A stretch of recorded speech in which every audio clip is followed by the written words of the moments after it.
Type के forces है, जैसे हम लोग बहुत सारे टाइप के फोर्सेस पहले पढ़े हुए हैं। इसमें टेंशन था, नॉर्मल था, वेट फोर्स था, स्प्रिंग फोर्स था, बाइसिक फोर्स था, फ्रिक्शन फोर्स था, विस्कस फोर्स था, बहुत सारे टाइप्स के फोर्सेस जो हम पढ़े हुए हैं। उन्हीं में से कुछ फोर्सेस जो है वो कंजर्वेटिव होते हैं, कुछ फोर्सेस नॉन कंजर्वेटिव होते हैं, और ये दो टाइप के फोर्सेस का डेफिनेशन हम उस फोर्स के वर्क डन से डिफाइन करते हैं। So these two type of forces are defined by the work done. These two types of forces are defined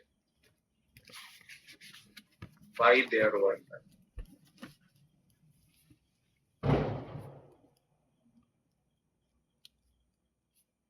work से वो फोर्स कैसा काम कर रहा है उसके वर्क से डिफाइन करते हैं।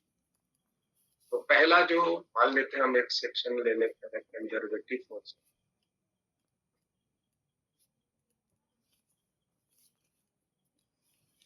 और एक नॉन कंजर्वेटिव।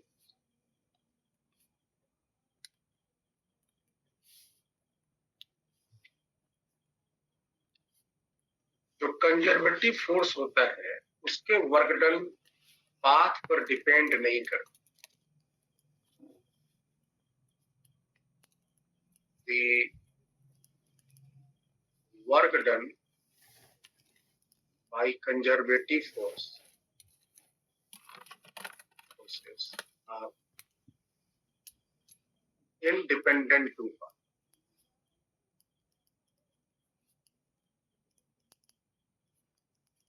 और नॉन कंजर्वेटिव फोर्स के वर्क डन पाथ पर डिपेंड करते हैं।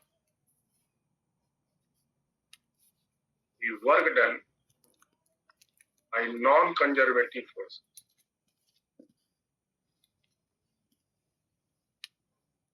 depends on path. एक तो ये तरीका है जिससे हम कंजर्वेटिव नॉन कंजर्वेटिव की पहचान कर लें। जो पाथ पर डिपेंड नहीं किया वो जो पाथ पर डिपेंड नहीं किया वो कंजर्वेटिव है, जो पाथ पर डिपेंड किया वो नॉन कंजर्वेटिव। दूसरा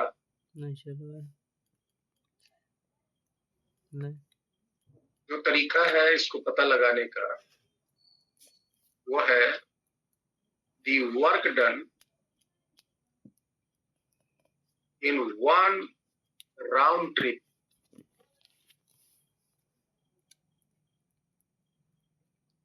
by conservative forces will be zero. एक राउंड ट्रिप में कंजर्वेटिव फोर्स के वर्क डन का मान 0 होगा। लिख तो ऐसे रहा कि कहियो पढ़ लेने एकदम। और इस केस में the work done in one round trip by non-conservative force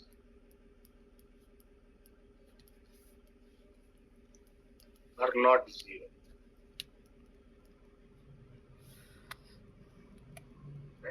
इस तरह से आप बोल सकते हैं कंजर्वेटिव और नॉन कंजर्वेटिव के सिचुएशन है कि नहीं। जैसे एग्जांपल के तौर पे मैंने दो फोर्स पढ़ाया था पहले, एक था वो ग्रेविटी फोर्स और एक फोर्स था spring force. Spring force, gravity force etc. are conservative।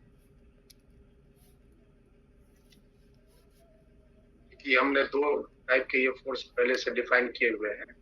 एक राउंड ट्रिप में ग्रेविटी फोर्स के वर्क डन मैंने निकाला था 0, एक राउंड ट्रिप में स्प्रिंग फोर्स के भी वर्क डन निकाला था 0 आया था। तो मैं उस दोनों के एग्जांपल में लिख लिया। वैसे पता लगाने का ये दो रास्ता। और टाइट करें तो नॉन कंजर्वेटिव में देखो पता लगाना अगर है कि कंजर्वेटिव नॉन कंजर्वेटिव, तो आप पहले नॉन कंजर्वेटिव का नेचर पता लगा। जितने नॉन कंजर्वेटिव है अलग कर लो, बाकी सारे फोर्सेस जो है वो कंजर्वेटिव नेचर के होते हैं। और नॉन कंजर्वेटिव फोर्स जनरली वो होते हैं जो मोशन रेजिस्टिंग ये होते काम वाले हैं। मोशन रेजिस्टिंग फोर्स में जैसे कौन कौन हुआ? अच्छी करिए फ्रिक्शन फोर्स,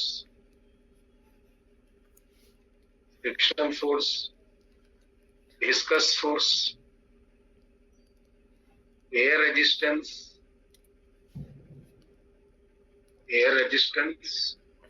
जो हवा के द्वारा ड्रैग फोर्स लगता है, एयर रेजिस्टेंस।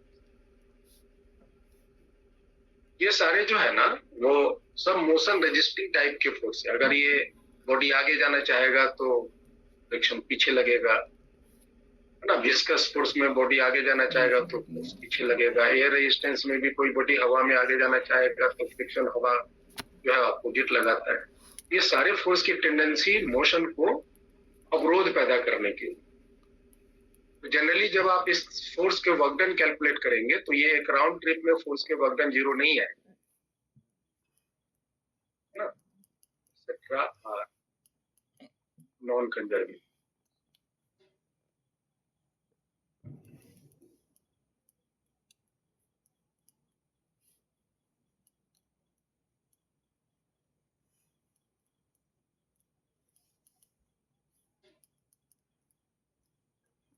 ऐसे मान लीजिए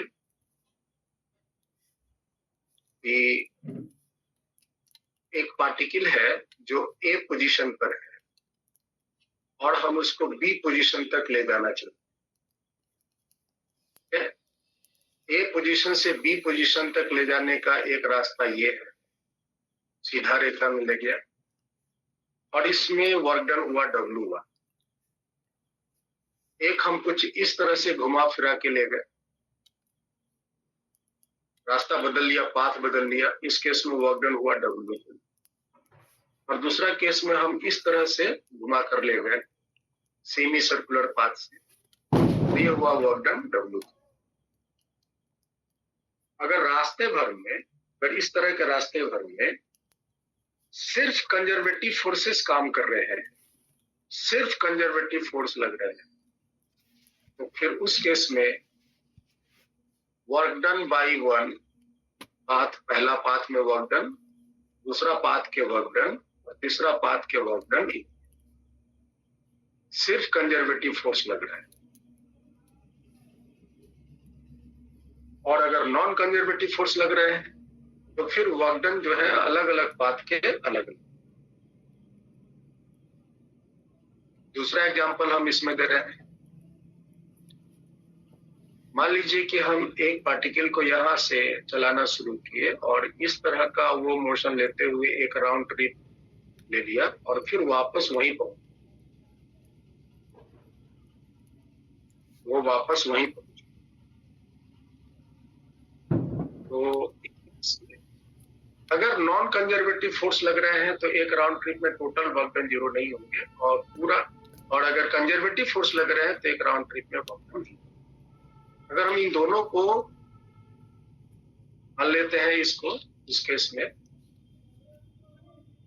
सेकंड वाले केस में, तो सेकंड वाले केस में एक राउंड ट्रिप में टोटल वर्क डन का मान अगर लिखते हैं 0 होगा कि नहीं, तो एक सपोज करो कि जो फोर्सेस लग रहे हैं वो फोर्सेस वेरिएबल है, तो F डॉट DL या DS जो भी है, एक राउंड ट्रिप के लिए हम ऐसे गोल घेर दें, ये पूरा गोल घेर दिया, मतलब कि ये पूरा एक राउंड ट्रिप में होगा। ये 0 होगा जब कंजर्वेटिव फोर्स काम करेंगे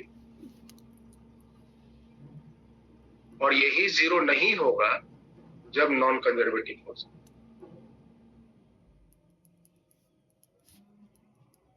इस केस में, पहला वाले केस में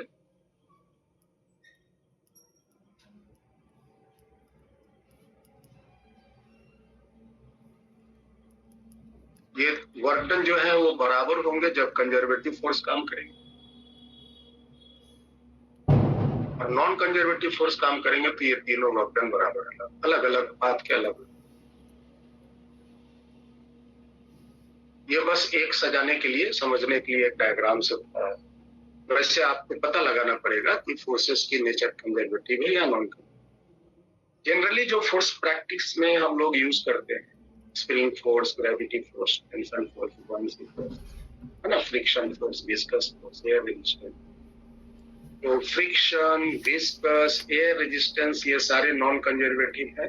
इसके अलावा इधर आ जाइए, spring force, gravity force, buoyancy force, tension force, ये सारे जो है वो कंजर्वेटिव के फैक्टर।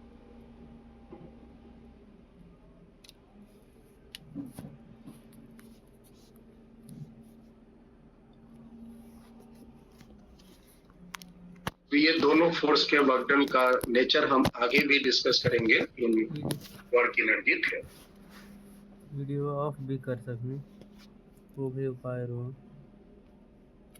कहाँ से थी? सर जो नॉन कंजर्वेटिव फोर्स वाला जो सर आपने डायग्राम बनाया है,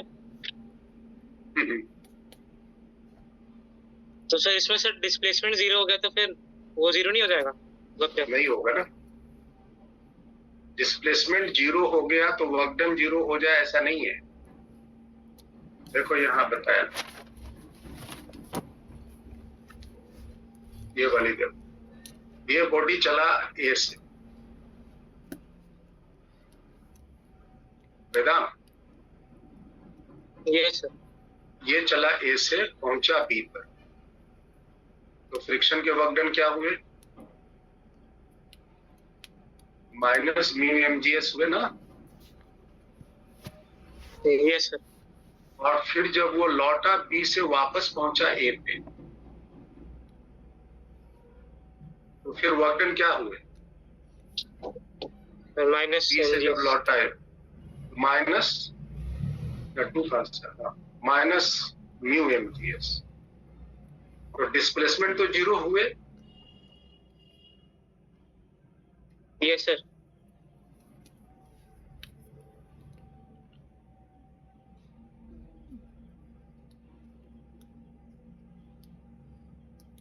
तो वर्क डन 0 हुआ। नहीं सर,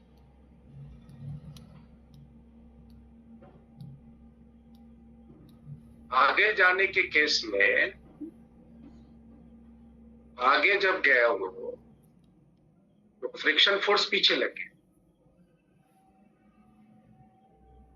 वर्क डन का वैल्यू इतना आया, और जब वो लौट कर पीछे आया तो फ्रिक्शन फोर्स आगे लग गया, फिर वर्क डन का मान नेगेटिव आया।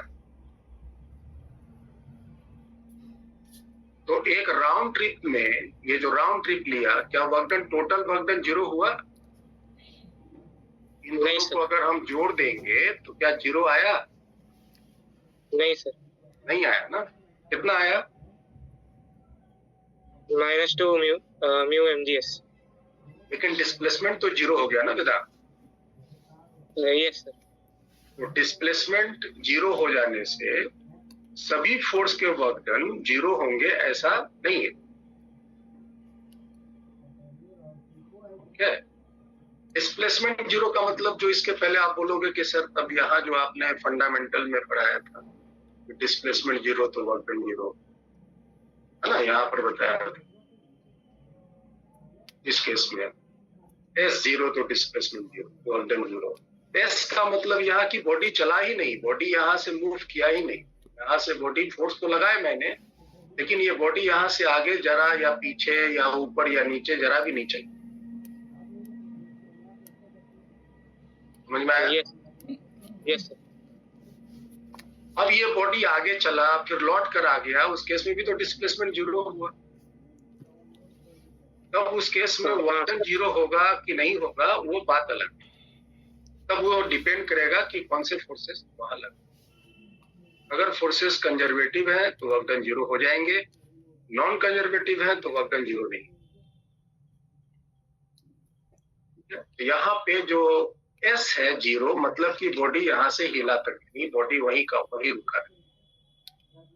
फ्रिक्शन में भी वही होगा। मान लो कि हम बॉडी पर यहाँ पर म्यू लग रहे हैं और एक फोर्स हमने लगाया और वो फोर्स म्यू mg से छोटा है, तो बॉडी तो नहीं चलेगा ना, फ्रिक्शन तो लगेगा। बॉडी में तो डिस्प्लेसमेंट नहीं होगा। क्योंकि ये जो अप्लाइड फोर्स है वो फ्रिक्शन के मैक्सिमम वैल्यू से छोटा है। डिस्प्लेसमेंट नहीं होगा तो इस फोर्स के द्वारा वर्क डन भी नहीं। ये जो प्रिंसिपल्स हैं सारे सभी फोर्स के लिए काम करें। Okay, yes sir.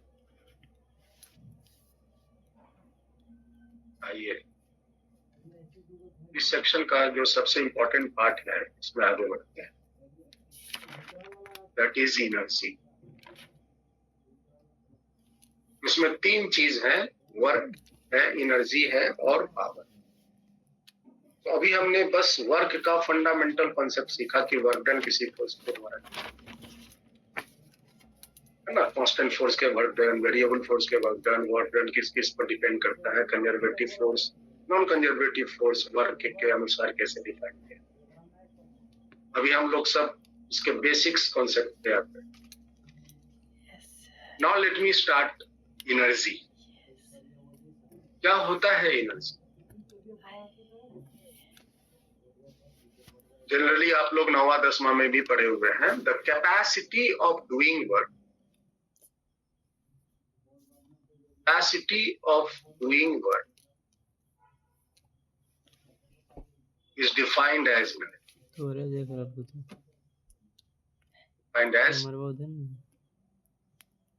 काम करने की क्षमता को एनर्जी कहते हैं। जो जितना ज्यादा काम कर पाएगा हम कहेंगे कि उसके पास उतना ही ज्यादा एनर्जी, या जिसके पास जितनी ज्यादा एनर्जी है कहेंगे कि वो उतना ज्यादा वर्कफुल है ना, वर्क कर पाए, यूजफुल वर्क कर पाए। Capacity of doing work is defined as energy. के बारे में कई बातें प्रचलित हैं, उसको हम एक एक करके यहाँ नोट कर रहे हैं। तो टोटल एनर्जी, पहली बात, the energy can be converted into work, or work can be converted into energy.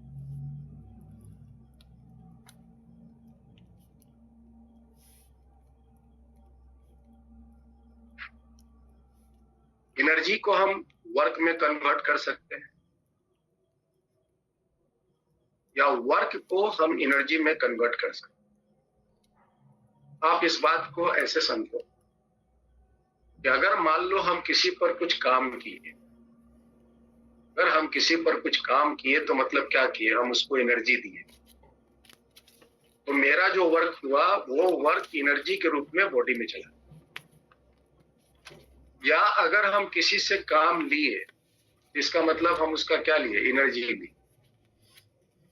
Energy को वर्क में और वर्क को एनर्जी में कन्वर्ट करने की प्रोसेस हम लोग करते हैं। जैसे अभी हम बोल रहे हैं, मतलब क्या कर रहे हैं, अपनी एनर्जी खर्चा कर रहे हैं, तो हम उस एनर्जी को खर्चा करके काम कर रहे हैं। आप भी काम कर रहे हैं, लिख रहे हैं, ये सारी फॉर्म ऑफ एनर्जी जो है वो वर्क में कन्वर्ट हो रही है। अब वो एनर्जी कई तरह के होते हैं। वो एनर्जी कोई बॉडी के डिस्प्लेसमेंट से होता है, कोई बॉडी के इंटरनल एनर्जी के कारण होता है, कोई एनर्जी हीट के फॉर्म में होता है, कोई एनर्जी लाइट के फॉर्म में होता है, उसकी चर्चा होना। अभी बस एनर्जी को हम वर्क में कन्वर्ट कर सकते हैं और वर्क को हम एनर्जी में कन्वर्ट कर सकते हैं। नेक्स्ट है the energy of one form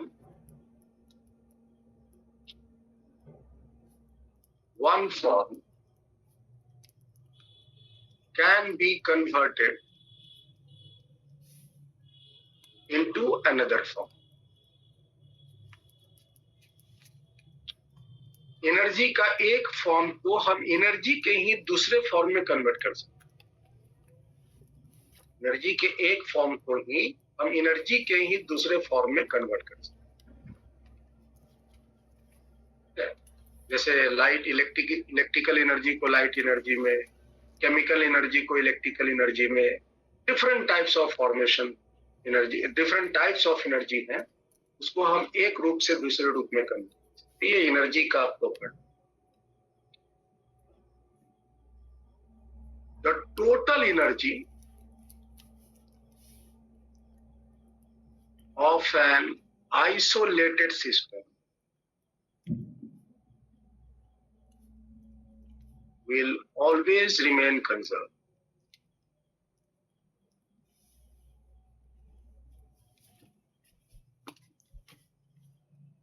Always remain conserved.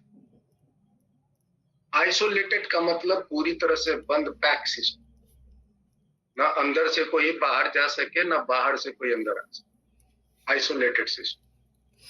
उस सिस्टम के भीतर अगर किसी के पास एनर्जी है, वो पूरी एनर्जी उसकी कंजर्व रहेंगी, संरक्षित है। हाँ, एनर्जी दूसरे रूप में कन्वर्ट हो सकता है, एनर्जी वर्क में कन्वर्ट हो सकता है।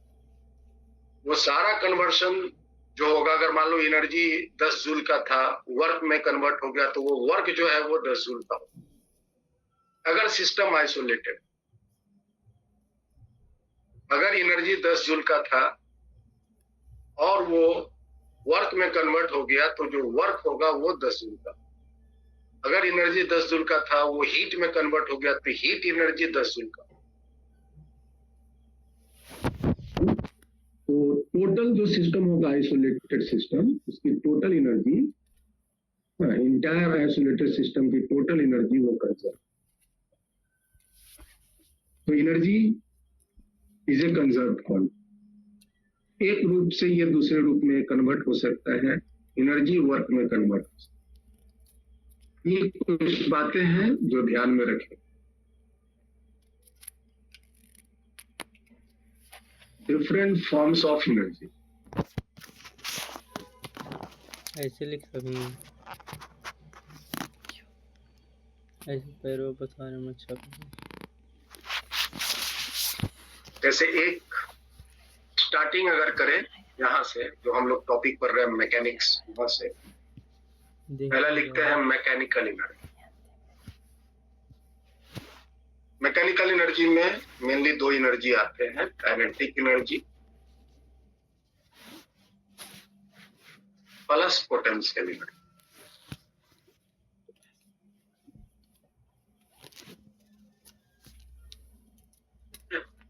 Kinetic energy plus potential, that is mechanical energy. आगे बढ़िए, जब मैकेनिक्स पढ़ के हम लोग थर्मोडायनेमिक्स में आएंगे तो वहां मिलेगा हीट एनर्जी। जब हम थर्मोडायनेमिक्स के बाद साउंड पढ़ेंगे तो वहां हमको मिलेगा ये सब एनर्जी का फॉर्म। फिर जब हम 12th में जाएंगे, वहां पे पहला टॉपिक इलेक्ट्रोस्टैटिक्स एंड इलेक्ट्रिसिटी मिलेगा, वहां पर मिलेगा इलेक्ट्रिक। फिर मैग्नेटिज्म में आएंगे तो वहां मिलेगा तो मैग्नेटिक।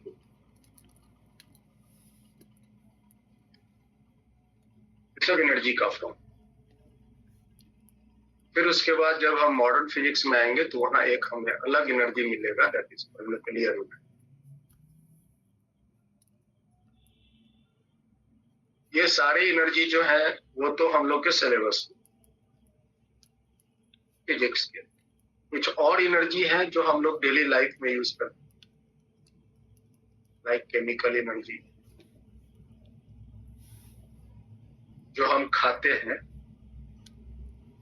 है ना, जो भी खाना खाते हैं वो एक फॉर्म का एनर्जी, केमिकल एनर्जी इनटेक करते हैं। वही शरीर के भीतर हमें काम करने की ऊर्जा प्रदान करते हैं, that is a chemical energy.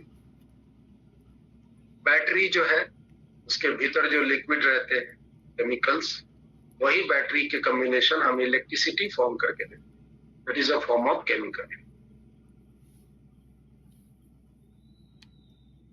और कुछ एनर्जी आप लोग भी बोलो। विंड एनर्जी, एयर एनर्जी, और बोलो water energy, solar energy, sun energy, है ना। बाकी और जितना याद आया सब लिख, सारे एनर्जी के। और सिर्फ इतना ही नहीं है, हम लोग अलग अलग ऊर्जा का स्रोत ढूंढते रहते हैं, नए नए ऊर्जा का स्रोत हम लोग, उसके अपने एक फॉर्म ऑफ एनर्जी बने। तो अभी जो है, जो टॉपिक हम लोग पढ़ रहे हैं, उसमें हम फोकस करेंगे मैकेनिकल एनर्जी, जिसमें दो प्रकार के एनर्जी मिलेंगे, काइनेटिक और एक पोटेंशियल। और जैसे जैसे हम आगे बढ़ेंगे, ये सारी एनर्जी से मुलाकात रास्ते में। लेकिन चाहे हम कोई भी एनर्जी पढ़ें, एनर्जी का जो सिद्धांत है वो हमेशा काम करेगा। एनर्जी वर्क में कन्वर्ट हो सकता है, वर्क एनर्जी में कन्वर्ट हो सकता है, एक एनर्जी का फॉर्म दूसरे एनर्जी के फॉर्म में कन्वर्ट हो सकता है। एक आइसोलेटेड सिस्टम की टोटल एनर्जी हमेशा कंजर्व है। ये जो एनर्जी का जो सिद्धांत है, प्रिंसिपल है, वो सब जगह काम, चाहे हम कोई भी एनर्जी का form. So let me discuss first the kinetic energy.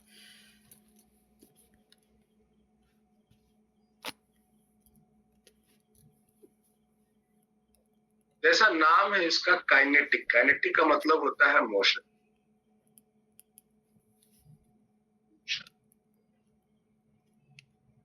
Energy अगर कोई हम मोशन से डिफाइन कर रहे हैं, किसी बॉडी के मोशन के साथ हम एनर्जी को डिफाइन कर रहे हैं, उस एनर्जी को बोलेंगे काइनेटिक, चाहे वो कोई प्रकार का मोशन, है ना। इसको आप लिख सकते हैं, the energy processed bye A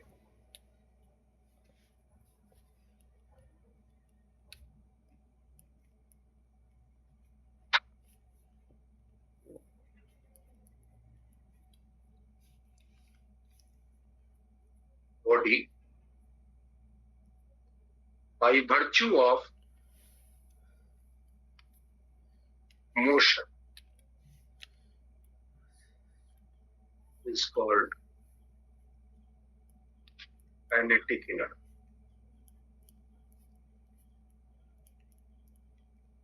motion के कारण जो एनर्जी हम बोल लेंगे किसी बॉडी के साथ, उसको कहेंगे काइनेटिक।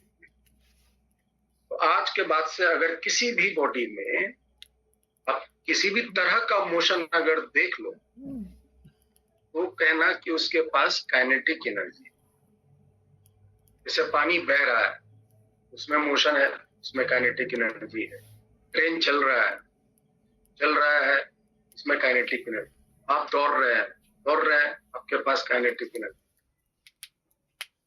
तो जिस किसी में भी अगर कोई बॉडी है सर्किल में नाच रहा है, चल रहा है, वो काइनेटिक एनर्जी। अगर कोई बॉडी घूम रहा है ना, तो उसके पास काइनेटिक एनर्जी।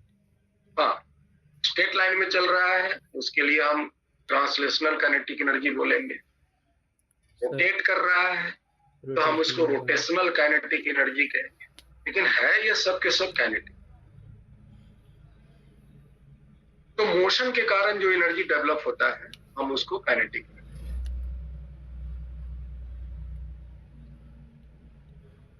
और ट्रांसलेशनल मोशन अगर हुआ, तो यहां से हम उसको बोलेंगे ट्रांसलेशनल काइनेटिक।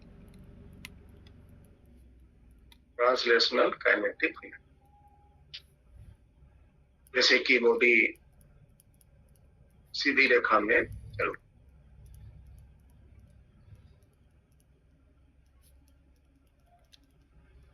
Translational motion.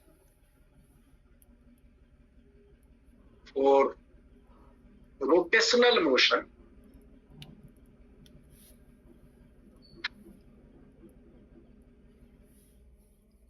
बोलेंगे rotational kinetic energy. Rotational kinetic energy, जैसे मान लो कि कोई बॉडी है, रोटेट कर रहा है, घूम रहा है, नाच रहा है, इसके पास रोटेशनल काइनेटिक एनर्जी। ठीक है, तो अभी हम रोटेशन के टॉपिक को रोटेशन में पढ़ेंगे, रोटेशनल काइनेटिक एनर्जी को। अभी हम बात करेंगे ट्रांसलेशनल काइनेटिक। जिसका आप फॉर्मूला जानते हैं हाफ mv, है ना वेदांत? ओके जानते बेदमा। Yes sir. तो जो ये काइनेटिक एनर्जी का फॉर्मूला आप जानते हैं हाफ mv², ये हाफ mv² क्यों है? ये सिर्फ mv² क्यों नहीं है? क्योंकि उसको अच्छा आता है। या 1/3 mv² क्यों नहीं है? हाफ ही mv² क्यों?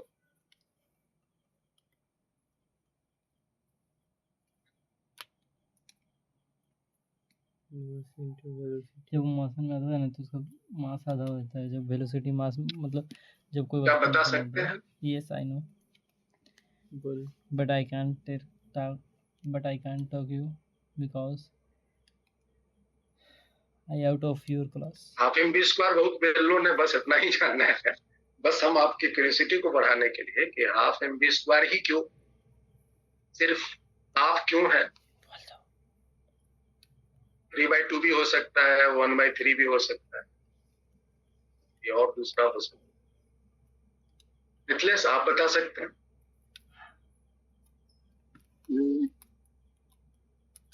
It is half mv, half mv² तो समझ में आ रहा है कि भाई वो डायमेंशनली मिलना चाहिए, वो तो ठीक है, लेकिन हाफ का आना ये आप थोड़ा व्याख्या करो तो समझ। So ऐसा why it is half in half? जाना पड़ेगा आपको सर। नहीं मालूम। तो ध्यान से सुनिए और याद रखिए कॉन्सेप्ट को। The kinetic energy of a body of mass m moving with a speed v, है ना, जिसका मास m है और v स्पीड से वो चल रहा है, इसकी काइनेटिक एनर्जी जो हाफ mv² कहते हैं, ये कहां से आता है? तो is nothing but is the work done. वो जो बॉडी में जिसका मास m है और उसके पास जो स्पीड v है, वो कहां से आया? Work done. मास तो खैर उस बॉडी का है, मास तो उस बॉडी का है, उसके पास जो स्पीड आया, मान लो कि कोई बॉडी है रेस्ट में है, अभी रेस्ट में है, और इसको हम स्पीड अप करना चाहते हैं, इसको हम स्पीड देना चाहते हैं, इस बॉडी में स्पीड लाना चाहते हैं, तो बताओ तो क्या करेंगे वेदांत? इसका मास को कम कर देंगे आधा। सर फोर्स लगा देंगे सर पीछे से। वर्क डन फोर्स लगा देंगे पीछे से, तो फोर्स क्या करेगा? सर एक्सेलरेशन देगा। एक्सेलरेशन देगा। कितना एक्सेलरेशन देगा? सर F/m F/m देगा। ये एक्सेलरेशन क्या करेगा? आगे बढ़ेंगे। इसकी स्पीड को स्पीड बढ़ाएगा, और कभी ना कभी इसकी स्पीड v होगी, होगी ना? Yes sir. यहाँ पे पहला केस में यहाँ काइनेटिक एनर्जी 0 है क्योंकि स्पीड नहीं है, और यहाँ पे इसके पास काइनेटिक एनर्जी है क्योंकि इसमें स्पीड है। अब थोड़ा समझने वाली बात है, energy can neither be created nor be destroyed, तो पता है यहाँ पे काइनेटिक एनर्जी इंक्रीज कर गया ना। बॉडी की जो शुरू में काइनेटिक एनर्जी 0 थी, यहाँ आते आते उसकी काइनेटिक एनर्जी बढ़ गई। तो प्रश्न उठता है कि काइनेटिक एनर्जी कौन बढ़ाया?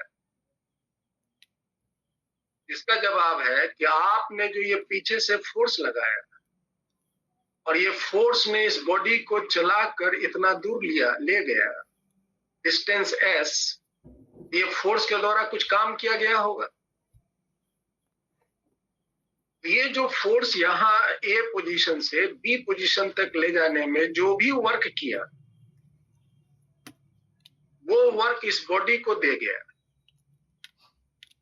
हम जब किसी पर काम करते हैं तो हम उसको एनर्जी देते हैं, ये फोर्स ने इस बॉडी पे काम किया, तो इस फोर्स ने इसको एनर्जी दिया, वही वर्क इसमें काइनेटिक एनर्जी के रूप में, है ना, काम करती, काइनेटिक एनर्जी के रूप में कन्वर्ट।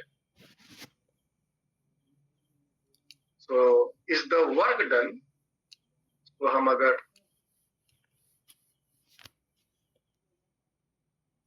एग्जाम्पल में यहां रख दें, is the work done by a force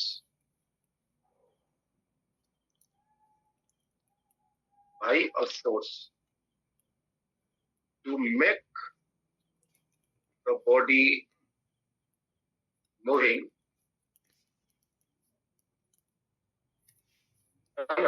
to speed v from rest। यहाँ पे जो काइनेटिक एनर्जी आया,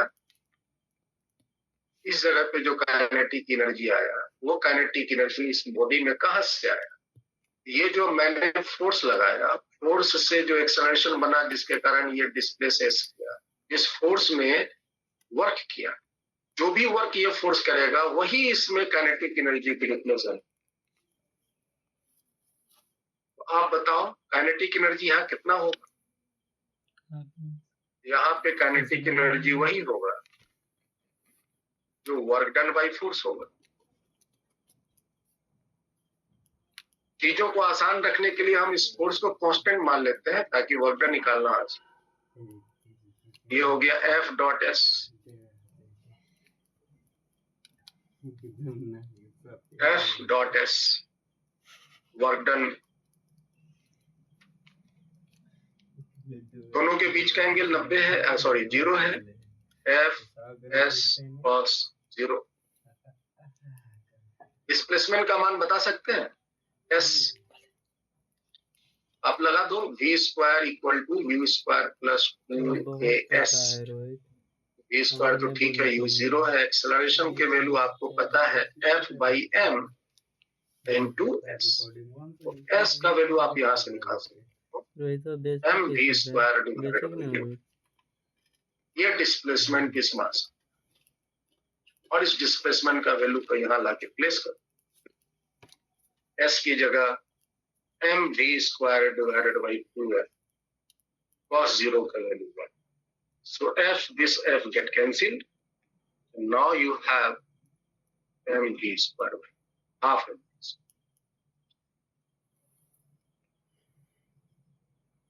half m v square।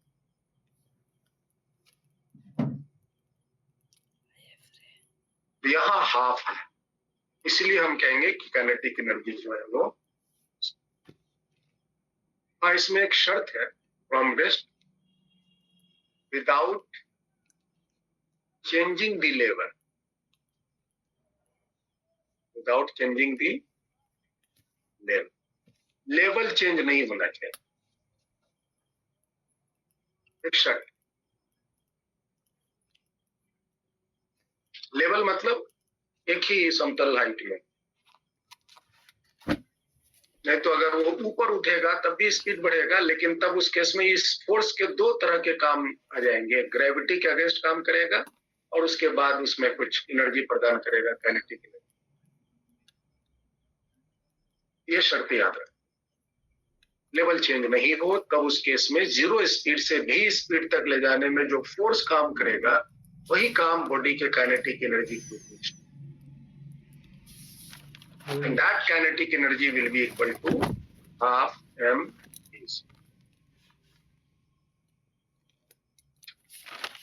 कुछ बातें हैं काइनेटिक एनर्जी के लिए, वो आप नोट कीजिए।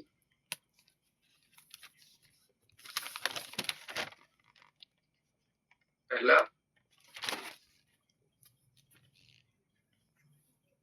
Kinetic energy is a scalar quantity. ये बात लिखना जरूरी नहीं है कि जैसे हम काइनेटिक एनर्जी क्यों स्केलर है, उसको हम स्केलर फॉर्म में अगर लिखना चाहें तो कैसे लिखेंगे? हाफ एम बी स्क्वायर जो फॉर्मूला है इसको आप लिख सकते हो half m into v dot v. v square को v डॉट v, क्योंकि ये दो वेक्टर के डॉट प्रोडक्ट से हम डिफाइन कर रहे हैं, hence it is a scalar।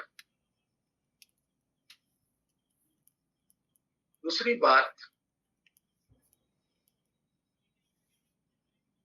जैसे एक बॉडी है, मास m है और ये v स्पीड से चल रहा है, v स्पीड से चल रहा है। स्पीड के चलने से हमने डिफाइन किया था 21 में मोमेंटम।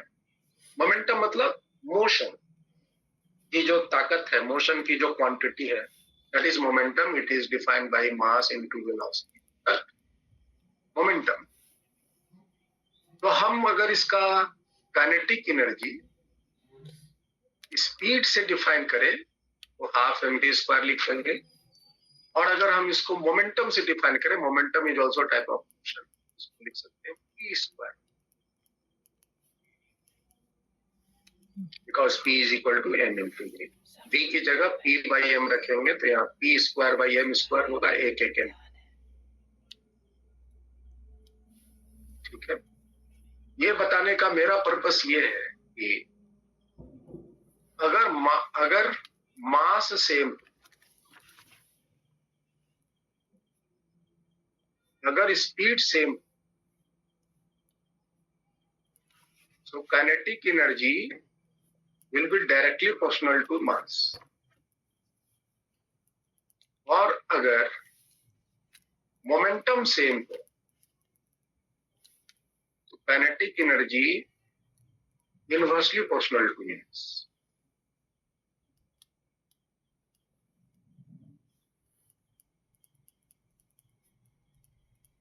अगर हम इसको ग्राफ से दिखाएं, काइनेटिक एनर्जी वर्सेस मास, ये ग्राफ लाइक स्ट्रेट लाइन आएगा। ये तब आएगा जब v कांस्टेंट,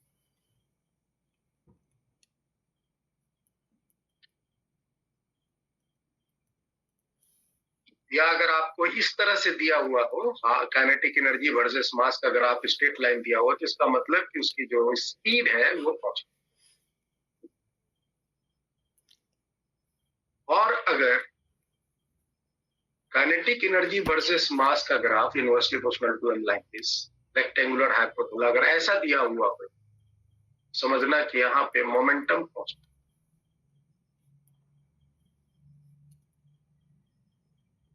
ठीक है, तो ये रेक्टेंगुलर हाइपरबोला का नेक्स्ट।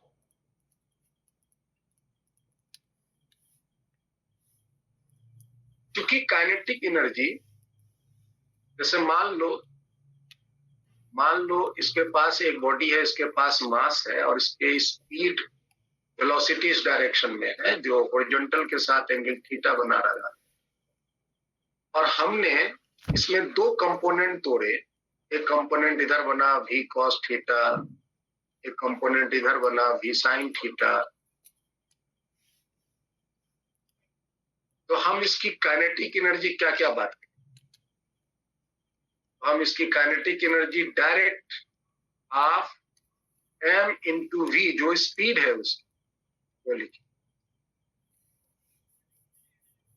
और अगर आप इसका कंपोनेंट से निकालना चाहते हो तो दोनों डायरेक्शन के जो कंपोनेंट उसको जोड़, उन दोनों के कंपोनेंट से जो काइनेटिक एनर्जी बना उसको निकाल के जोड़ना। वही तो। अगर किसी की वेलोसिटी कंपोनेंट में रिजॉल्व किए हुए हैं और उसके काइनेटिक एनर्जी लिखनी है, उस मास में हॉरिजॉन्टल डायरेक्शन में जो कंपोनेंट ऑफ वेलोसिटी है और वर्टिकल डायरेक्शन में जो component of velocity, x direction और वाई डायरेक्शन में दोनों कंपोनेंट की वेलोसिटी का काइनेटिक एनर्जी निकालकर ऐड करेंगे उस मास की काइनेटिक एनर्जी। और जब आप इसको ऐड करो ना तो फिर वापस वही आ जाएगा, cos square theta plus sin square theta 1 आ जाएंगे, and will get the result of.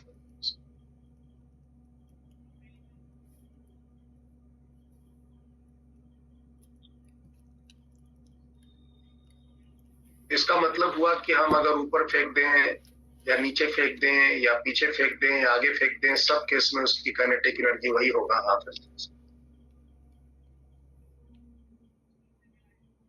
ये तो सारी बातें हो गई। जब हम काइनेटिक एनर्जी लिखना चाहेंगे तो इस तरह की चीजों को लिखना है।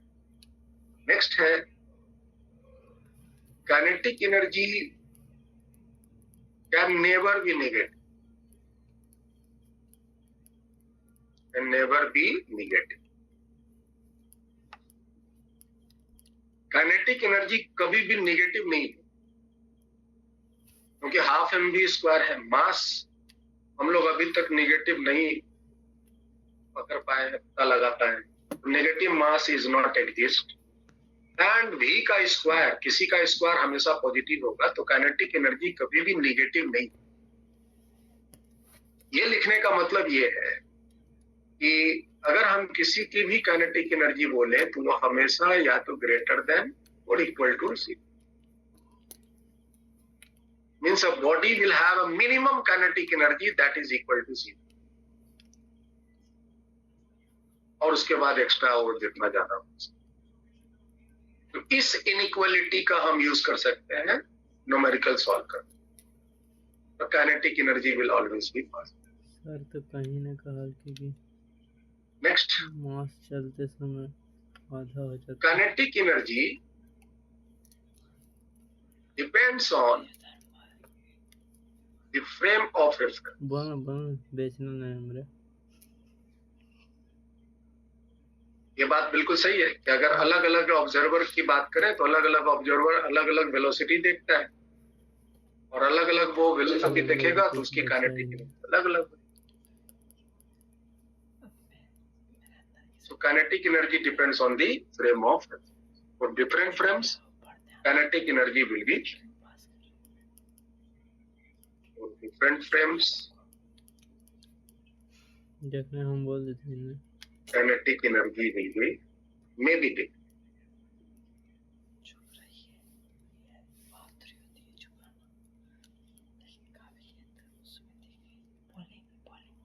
जब नहीं पता रहता है। ये था काइनेटिक एनर्जी के बारे में बातें। आगे बढ़ते हैं। नेक्स्ट जो एनर्जी है that is potential energy.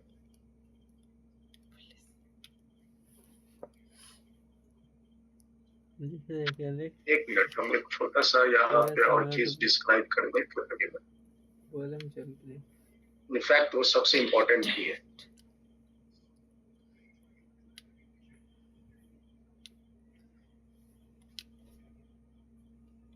The work done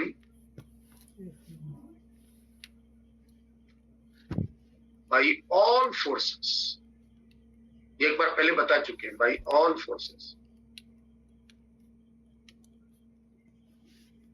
will be equal to the change in kinetic energy. Change in kinetic energy. Work done by all forces is equal to change in kinetic. Kinetic energy final minus kinetic energy, change in kinetic.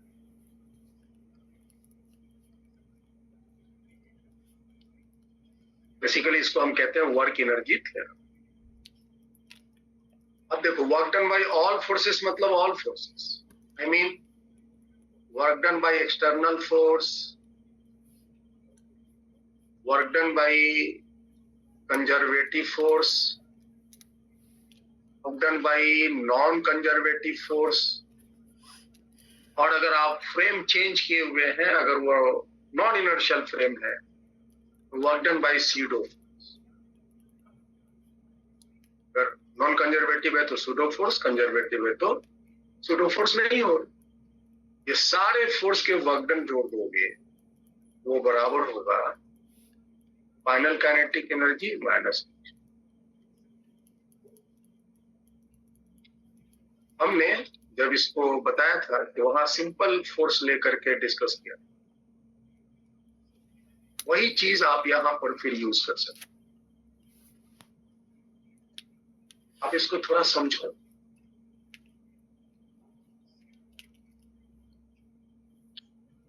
This is called work energy theory. It is known as work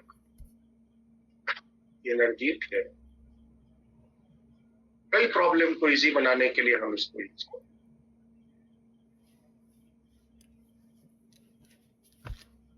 मान लेते हैं with respect to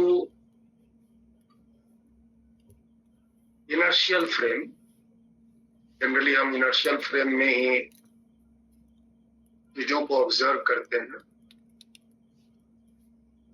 एक body है, उसका मास m है और ये body इस डायरेक्शन में इनिशियल स्पीड vi से चल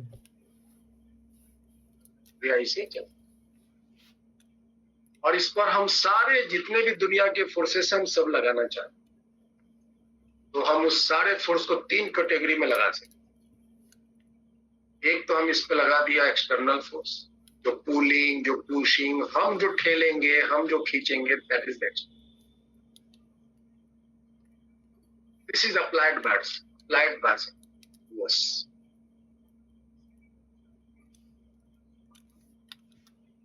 जो हमने इसको ठेला, जो हमने इसको खींचा, this is the external, this is taken as external.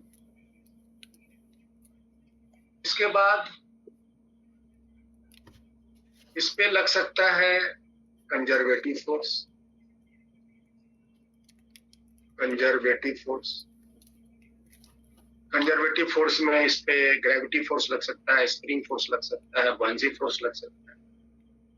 Conservative force इस पे मान लो और लग गया नॉन कंजर्वेटिव फोर्स। ये सारे फोर्सेस मैंने लगा। अब आप नॉन इनर्शियल फ्रेम में कहीं भी खड़ा हो करके इस बॉडी पर फोर्सेस को कोई भी नाम का बोलो, वो इसी कैटेगरी में कोई ना कोई आ जाए।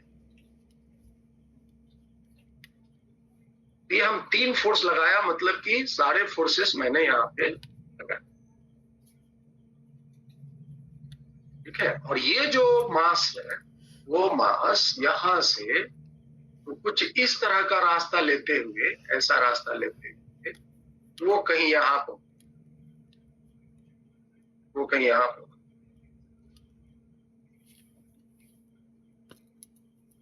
और यहां पर उसकी स्पीड हो गई vf। ये रास्ता सीधा नहीं है, ये रास्ता कोई भी हो सकता है। This is the path.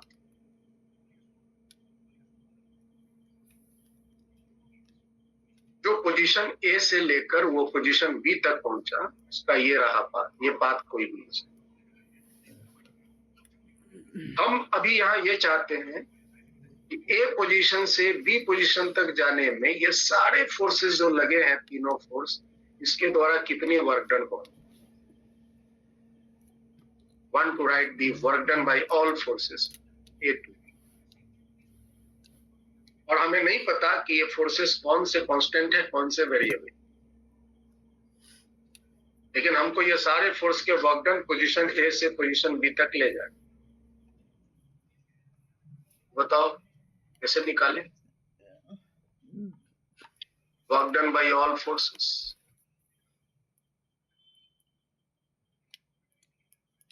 जब हमें नहीं पता कि फोर्सेस कांस्टेंट है, ये वेरिएबल है, तो हम सबको इंटीग्रेशन वाला फॉर्मूला यूज करेंगे। तो इंटीग्रेशन एक्सटर्नल फोर्स के work done dot ds, body एक है तो डिस्प्लेसमेंट एक ही होगा किसी instant, work done by conservative force dot ds, position A से बी तक, and work done by non conservative force dot ds, position A से लेकर। डॉट एस, सब में डॉट एस। सारे डॉट को अगर हम डॉट एस को कॉमन ले लें, external force, conservative force, non conservative force, सारे वेक्टर फॉर्म में ले रहे हैं, डॉट ds।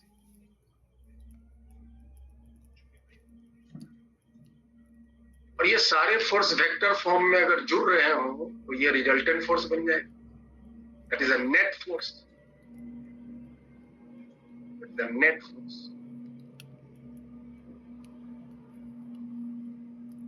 और नेट फोर्स क्या होता है? According to Newton's second law, net force will be equal to mass times x.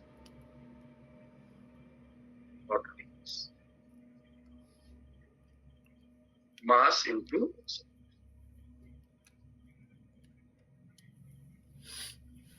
क्या हम एक्सेलरेशन को dv by dt लिख सकते हैं?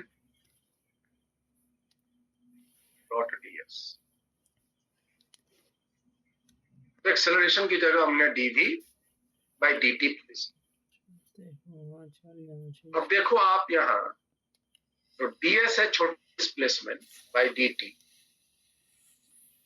तो ds by dt को क्या हम वेलोसिटी लिख सकते हैं?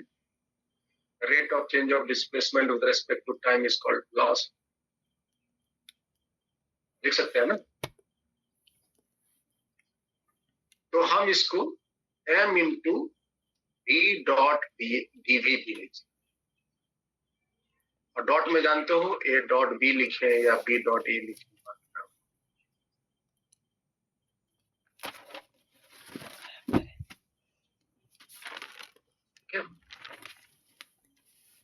अब बताओ तो वेलोसिटी और छोटा वेलोसिटी डीवी वेलोसिटी, इन दोनों के बीच में कितना एंगल हो? बोलो भाई कोई बच्चा जी। ये जो वेलोसिटी है और ये जो डीवी वेलोसिटी है, that is a small part of that velocity, कितना होगा? जीरो होगा? जीरो होगा. तो मेरे पास जो एक्सप्रेशन अब जो आया सामने, work done by all forces,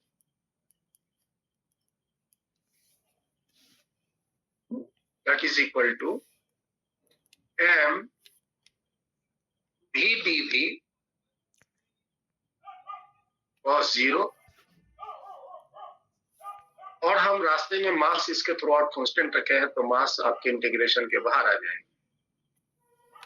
और v dv का इंटीग्रेशन हम देंगे v i से लेकर v cos 0 का वैल्यू 1. तो m ये हो जाएगा vf स्क्वायर बाई 2, तो हम लिमिट रखते हैं v स्क्वायर बाई 2, vi से लेकर vf तक. एक बार ऊपर का लिमिट रख दो और एक बार नीचे का लिमिट, और इसको तुम स्प्लिट करो तो आपको मिलेगा half m final velocity square minus half m initial velocity. And this is nothing but is the kinetic energy final minus kinetic. कैसे बोलते थे? So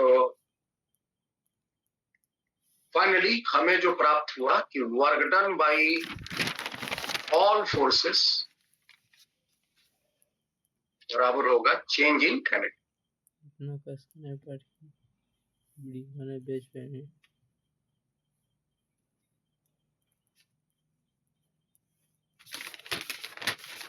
This is the work energy. अब इस थ्योरम की खासियत ये है, इस थ्योरम की खासियत ये है, कॉन्सेप्ट नोट कीजिएगा. तुम्हें सूरज को झपक आज से तेरी द वर्क एनर्जी थ्योरम जो भी आपने पढ़ा, आज से तेरा कर मेरा हो गया. जो भी आपने पढ़ा, work done by all forces will be equal to change in kinetic energy. ये जो वर्क एनर्जी थ्योरम है भैया is गाना applicable गा वो एकरा भगाई ना जैसे for all types of path, गाना गावे ले मेरे all types of path. नहीं पड़े चाहे बॉडी सीधी रेखा में जाता हो, बॉडी सर्कुलर मोशन में जाता हो, बॉडी पैराबोला में जाता हो, बॉडी एलिप्टिकल मोशन लेता हो या कोई जिगजैग मोशन, सभी तरह के पाथ के लिए all types of forces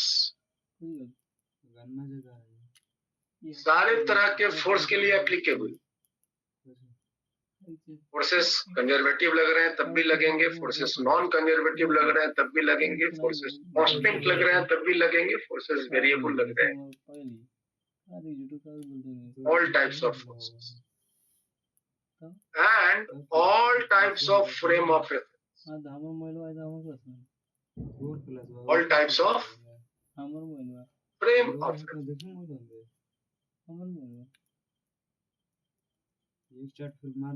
अगर ऑब्जर्वर रुका हुआ है उसके लिए, ग्राउंड पर रुका हुआ है तो उसके लिए भी लागू होंगे। ऑब्जर्वर अगर यूनिफॉर्म मोशन में चल रहा है भी लागू होंगे, अगर ऑब्जर्वर एक्सेलरेशन से चल रहा है तब भी लागू होंगे। ये सारे तरह के फ्रेम के लिए, सारे तरह के फोर्स के लिए, सारे तरह के पाथ के लिए ये मेरे पास थ्योरम अवेलेबल, आप लगा। बस फ्रेम जब बदल जाए तो उसमें खास ही ध्यान रखेंगे, जो फ्रेम आप कंसिडर किए हैं उस फ्रेम के रिस्पेक्ट में जो काइनेटिक एनर्जी आएगा वो ली, उस फ्रेम के रिस्पेक्ट में जो स्पीड बॉडी का होगा उसके अकॉर्डिंग काइनेटिक एनर्जी। और एक बात,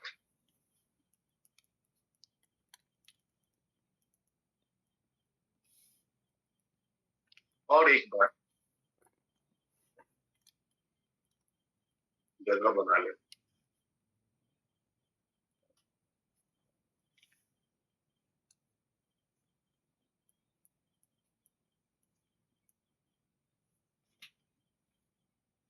अगर हम फ्रेम इनर्शियल लें, अगर हम फ्रेम इनर्शियल लेंगे तब तो उसके लिए तो मैंने तैयार किया ही है।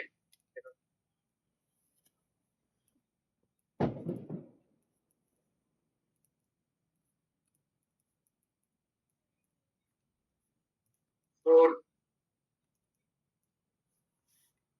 इनर्शियल फ्रेम, जिसके लिए तो अभी हमने तैयार किया ही है inertial frame.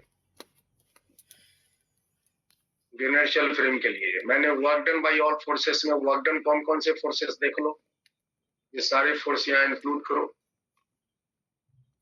Work done by external, work done by conservative, work done by non conservative. Conservative में आ गए gravity force, friction, gravity force, spring force, buoyancy force. Non conservative में आ गए आपके friction force, air friction, viscous force. External force आ गए जो आप पकड़ के ठेले या जो आप उसको खींचे, that is the external. So these all will be equal to kinetic energy final।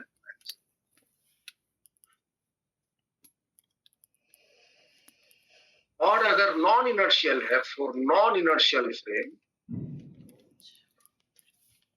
Non inertial जिसमें सूडो फोर्स आप लगाते हैं, सारे रियल फोर्स के साथ साथ सूडो फोर्स भी लगता है, तब वैसे केस में work done by external plus work done by conservative plus work done by non conservative plus work done bye pseudo, ये भी जुड़ जाए, that will be equal to kinetic final mass। बस और ज्यादा कुछ नहीं, थ्योरम वही रहेंगे, work done by all forces will be change in kinetic.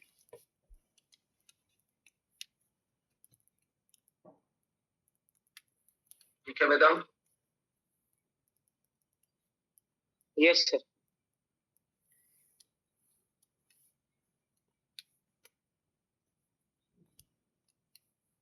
Work done by all forces will be equal to change in kinetic।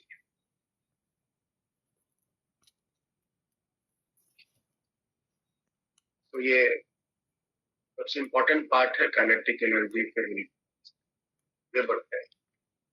तो दूसरा energy है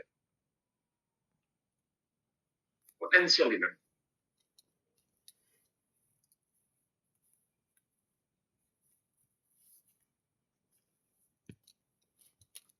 शॉर्ट में पी, और इसको सिंबल में हम यू लिखते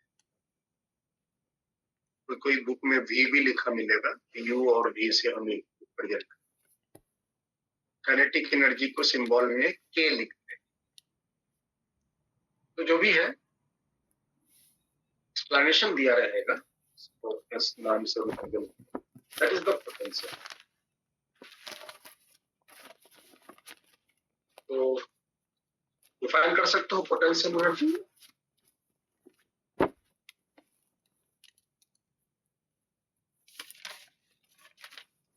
पोटेंशियल जैसा नाम है, पोटेंशियल मतलब पोजीशन के रेस्पेक्ट। पोजीशन मतलब उसका जगह, उसकी स्थिति, उसका स्टेटस के रेस्पेक्ट में जो एनर्जी डिफाइन करेंगे that is said to be potential. या सजावट, कॉन्फ़िगरेशन से जो एनर्जी हम डिफाइन करेंगे दैट इज द पोटेंशियल। ये मोशन से नहीं बनेगा, ये अपने पोजीशन से स्थिति अपना बताएगा, अपनी जो ओरिएंटेशन है, अपनी जो कॉन्फ़िगरेशन है, उससे हम इस पोटेंशियल एनर्जी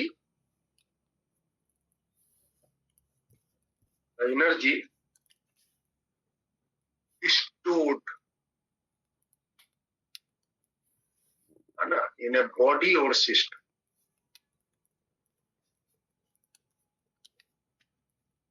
ये स्टोर्ड होता है, potential energy stored, energy stored in a body और system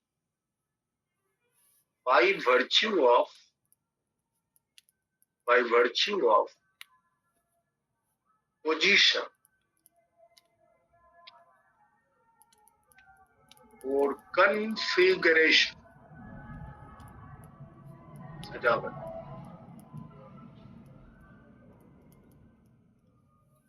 in a conservative field, in a conservative field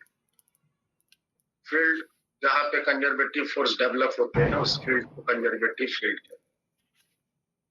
इस कॉल्ड पोटेंशियल एनर्जी।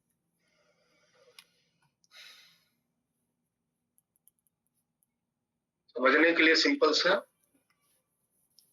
अगर किसी की पोजीशन से, किसी की स्थिति अवस्था से जो एनर्जी हम डिफाइन करेंगे उसको बोलेंगे पोटेंशियल। जैसे स्प्रिंग है, स्प्रिंग को अगर तुम कंप्रेस कर तो उसके भीतर में एनर्जी स्टोर हो जाएगा, स्प्रिंग की पोटेंशियल, उसको आप इलास्टिक पोटेंशियल एनर्जी कह सकते हैं। जैसे ये मेरे पास कोई बॉक्स है, इस बॉक्स को हम यहाँ सरफेस पे यहाँ से उठा के थोड़ा ऊपर कर दिए, इसकी पोजीशन चेंज हो गई, तो इसका मतलब इसकी पोटेंशियल एनर्जी चेंज, पोजीशन बदल गई। जैसे ये दो बॉडी है, दोनों का अगर हम सजावट बदल दें, थोड़ा इधर उधर कर दें, तो हो सकता है इसकी पोटेंशियल पोजीशन के बदलने से जो एनर्जी डेवलप होगा उसको।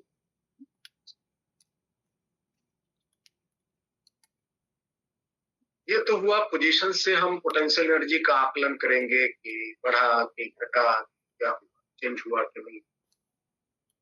इसका जो सबसे फंडामेंटल फॉर्मूला है पोटेंशियल एनर्जी निकालने का, वो आप नोट कीजिए। The negative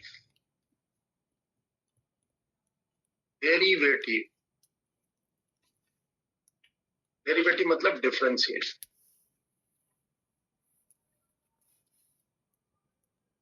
the negative derivative of potential energy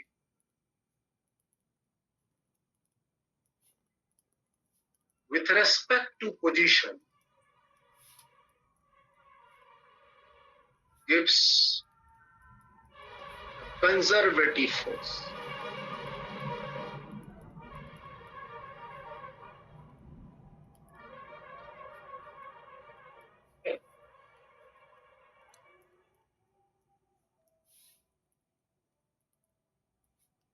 The negative derivative of potential energy with respect to position gives a conservative, मतलब कि पोटेंशियल एनर्जी को नॉन कंजर्वेटिव फोर्स से कोई लेना देना नहीं। इसको अगर हम मैथमेटिकल भाषा में लिखें तो क्या लिख सकते हैं? पोटेंशियल एनर्जी का रिप्रेजेंटेशन हुआ U, तो इसका डिफरेंशिएशन पोजीशन को दर्शाने के लिए हम R ले लिया, this is a differentiation of potential energy with respect to position, इसको माइनस कर दिया, negative derivative of potential energy with respect to position, that gives a force and that force will be conservative. That is conservative.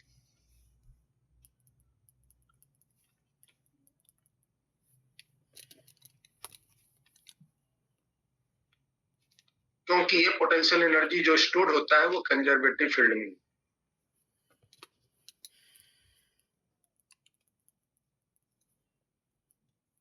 थोड़ा अगर हम इसको cross multiply करें तो du will be equal to conservative force Fc dot dr।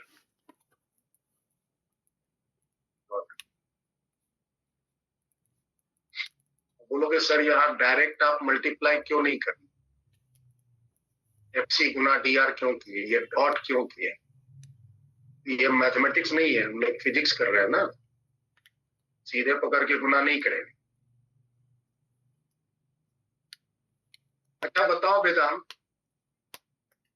क्या यहाँ हम force और ये पोजीशन, ये तो यू स्केलर है, चलो ठीक है, स्केलर को हटा दो, आर तो वेक्टर है, पोजीशन है, फोर्स भी एक वेक्टर है, तो क्या हम यहाँ पर और यहाँ पर एरो से शो कर सकते हैं? उसकी बात करते हैं सर। एरो मतलब वेक्टर फॉर्म में क्या हम लिख सकते हैं? सर डिवीजन नहीं होता है सर वेक्टर का, तो सर नहीं लिख सकते शायद। नहीं लिख सकते, नहीं लिख सकते ना? हाँ सर। ठीक, बिल्कुल सही जवाब, नहीं लिख सकते। तो ठीक है, हम यहां से क्योंकि नीचे नहीं लिख सकते हैं तो हम हटा देते हैं उसको, लेफ्ट साइड में डाल सकते हैं।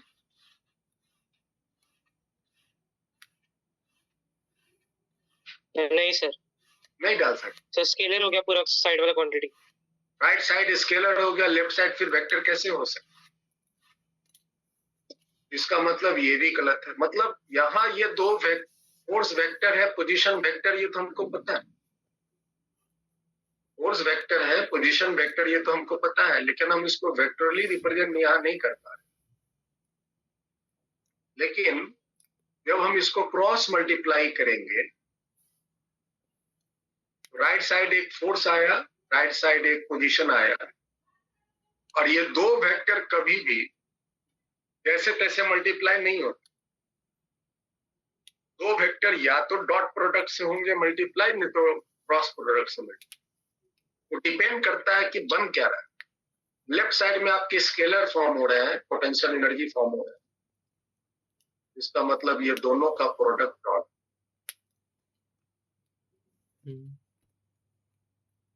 Mithilesh, is that clear?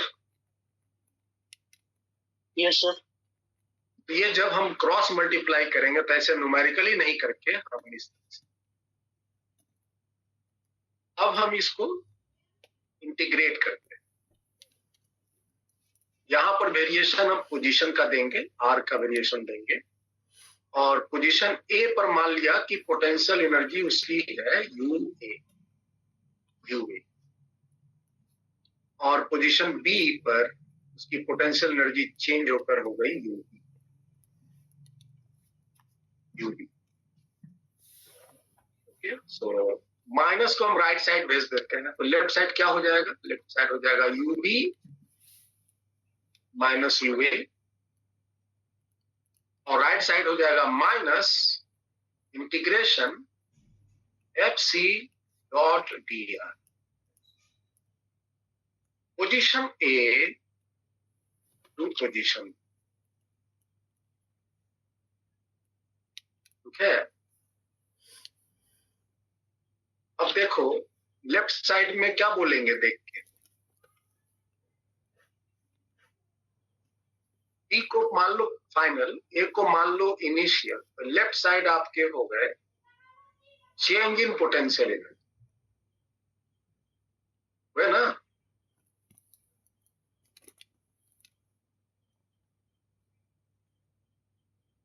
Left side हुए ना change in potential energy. Yes sir. और राइट साइड क्या हुए? तो minus F dot D R, F dot D S, F dot D X, ये सब के सब वर्क डन है।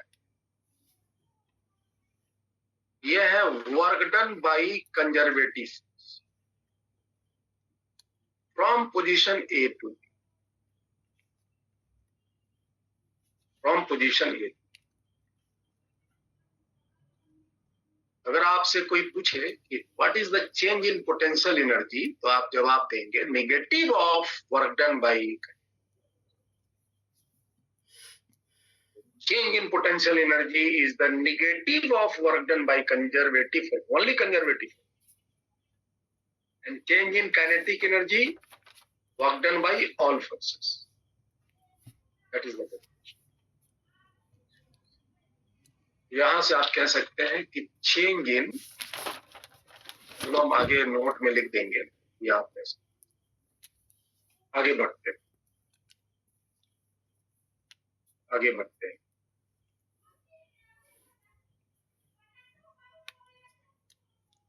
तो एक फॉर्मूला बनाने के लिए क्या करें,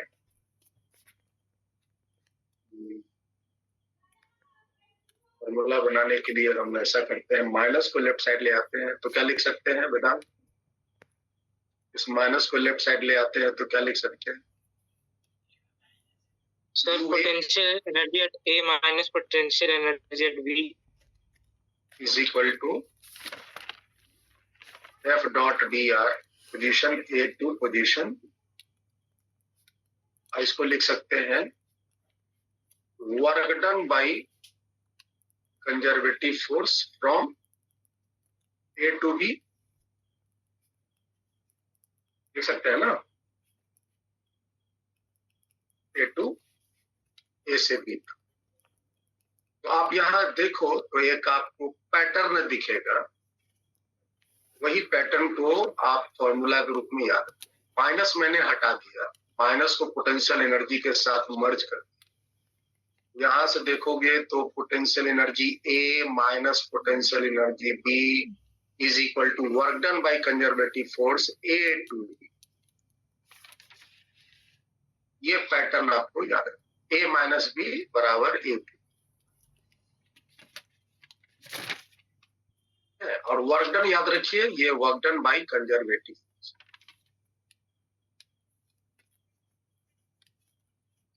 हम लोग क्या करते हैं, पोटेंशियल एनर्जी किसी एक जगह पर डिफाइन करने के लिए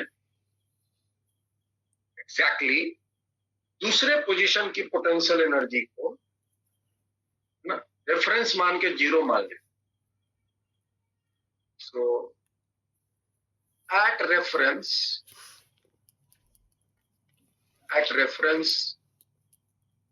the potential energy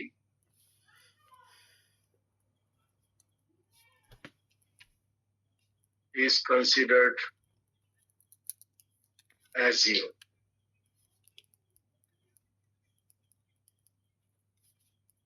और रेफरेंस हम अपने सुविधानुसार कहीं भी ले सकते, रेफरेंस अपने सुविधानुसार हम लेंगे। तो जहां भी हम रेफरेंस लेंगे उसकी पोटेंशियल एनर्जी हम एज्यूम करेंगे जीरो। तो मान लेते हैं कि रेफरेंस मैंने ले लिया P, taking position B as a reference,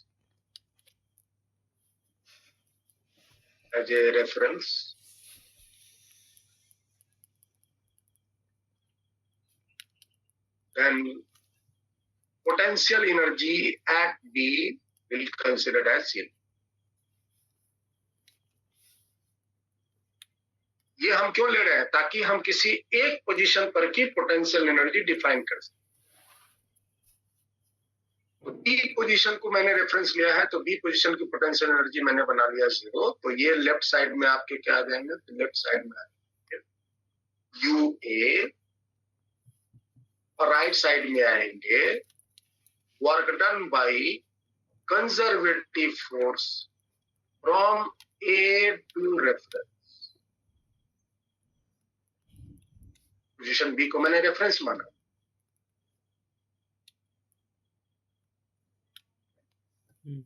गौर से देखो तो तुमको पता चलेगा ये पोटेंशियल एनर्जी भी कुछ नहीं, ये भी एक प्रकार का वर्क डन ही है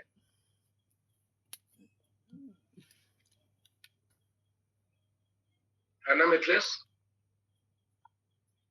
यस और काइनेटिक एनर्जी भी वर्क डन था,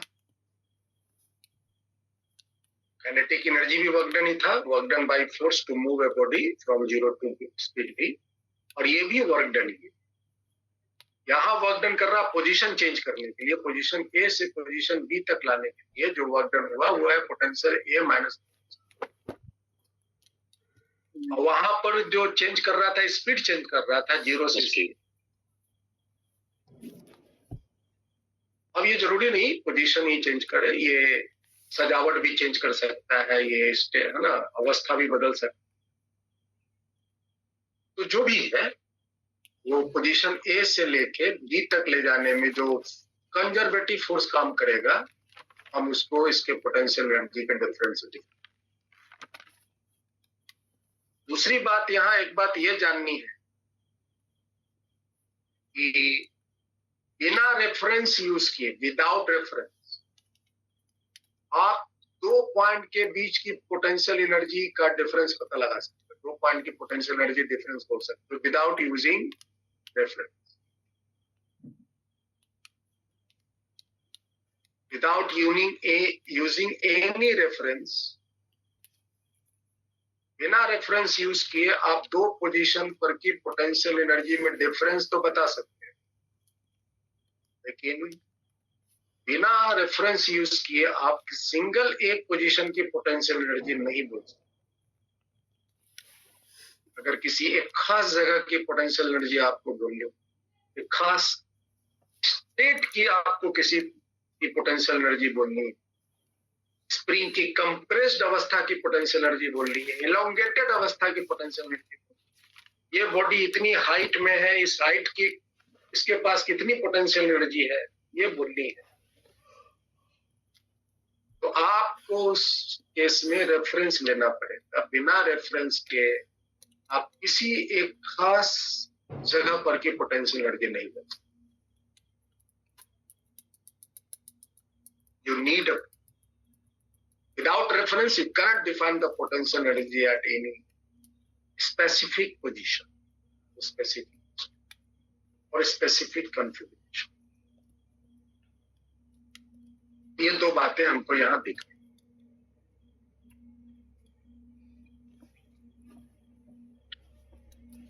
अब इसके कुछ इंपॉर्टेंट पॉइंट्स हैं, यही है पोटेंशियल एनर्जी जो आपने अभी पढ़ा, वो फॉर्मूला आपने देखा। पोटेंशियल एनर्जी को नॉन कंजर्वेटिव फोर्स से कोई लेना देना नहीं है भाई। पोटेंशियल एनर्जी जब भी परिभाषित होगा तो वो कंजर्वेटिव फोर्स से डिफाइन होगा, ऑलवेज यूज्ड एज कंजर्वेटिव। पहली पॉइंट मैं यहाँ लिखना चाहूंगा कि potential energy will only be defined by the work done by conservative force.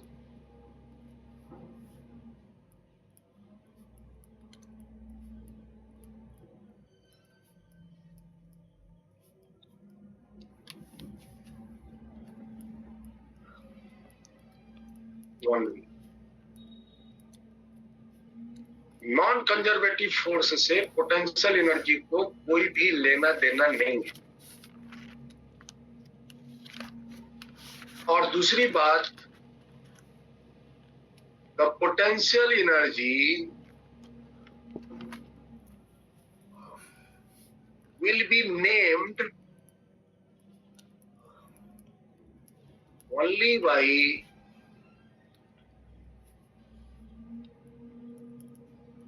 that conservative force used, that conservative force, जो कंजर्वेटिव फोर्स ने काम किया, हम पोटेंशियल एनर्जी उसी फोर्स से डिफाइन करेंगे। जैसे कंजर्वेटिव फोर्स व ग्रेविटी फोर्स। ग्रेविटी फोर्स के वर्कडन से जो पोटेंशियल एनर्जी डेवलप होगा उसको बोलेंगे ग्रेविटेशनल पोटेंशियल। अगर कंजर्वेटिव फोर्स की जगह स्प्रिंग फोर्स ले लोगे तो कहलाएगा स्प्रिंग पोटेंशियल एनर्जी या इलास्टिक पोटेंशियल। स्प्रिंग फोर्स को इलास्टिक फोर्स भी कहते हैं। अगर ये कंजर्वेटिव फोर्स इलेक्ट्रिक फोर्स है तो इलेक्ट्रिकल पोटेंशियल, मैग्नेटिक फोर्स है तो मैग्नेटिक पोटेंशियल। और अगर ये फ्रिक्शन फोर्स है तो क्या बोलेंगे मिथिलेश? कंजर्वेटिव फोर्स है ही नहीं, तो आप नहीं कुछ बोलेंगे, कंजर्वेटिव फोर्स तो है ही नहीं। ना कि भावना में बढ़ के फ्रिक्शनल पोटेंशियल एनर्जी मत बोल। फ्रिक्शनल पोटेंशियल एनर्जी नाम की चीजें डिफाइन नहीं अकॉर्डिंग टू दिस। तो यहां हम ग्रेविटेशनल पोटेंशियल एनर्जी है ना, इलास्टिक माने स्प्रिंग की elastic potential energy, electric potential energy, magnetic potential energy etcetera, ये सारे हम लिख।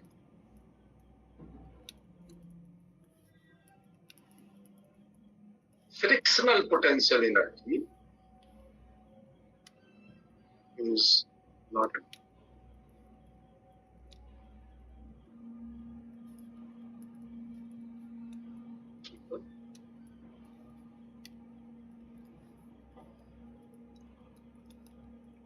दूसरी बात, at a particular position, at a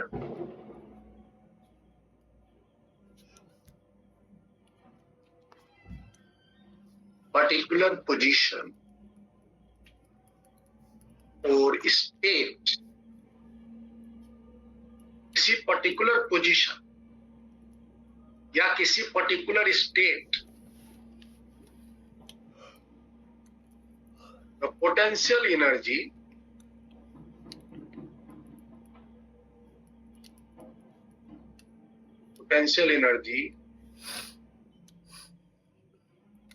will be defined only by the help of using reference. By the using reference.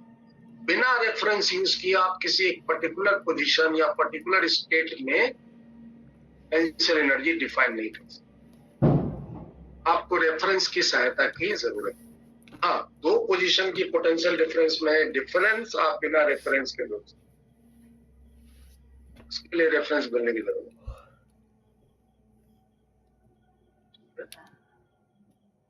So,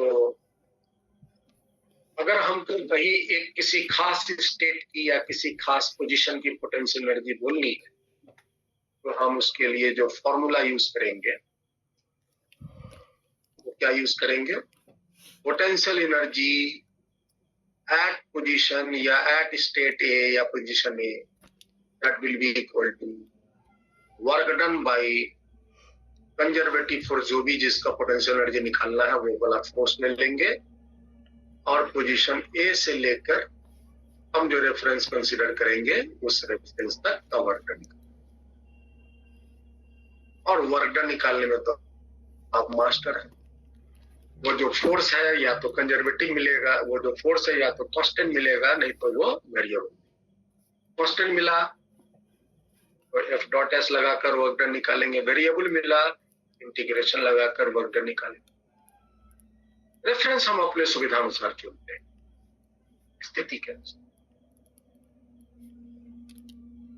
ठीक है, तो चलिए हम पोटेंशियल एनर्जी जिसकी जरूरत है वो निकालते हैं। सबसे पहले हम ग्रेविटेशनल पोटेंशियल एनर्जी,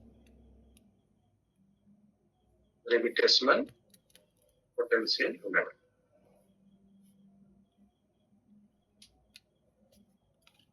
तो ग्रेविटी फोर्स के द्वारा वर्क डन निकालेंगे फ्रॉम पोजीशन ए से लेकर जिस भी पोजीशन की पोटेंशियल एनर्जी बोलनी है उस पोजीशन से रेफरेंस तक ले जाने में जो ग्रेविटी फोर्स को काम करना पड़ेगा उसका वर्क डन बराबर होगा ग्रेविटेशनल फोर्स। याद रहे, ऊपर से नीचे आएगा तो वर्क डन बाय ग्रेविटी होगा प्लस mgh, नीचे से ऊपर जाएगा तो वर्क डन बाय ग्रेविटी होगा। कॉन्सेप्ट हम पहले सीख चुके हैं, बस यहाँ अप्लाई करते हैं। तो इसको हम लोग नेक्स्ट क्लास में करेंगे।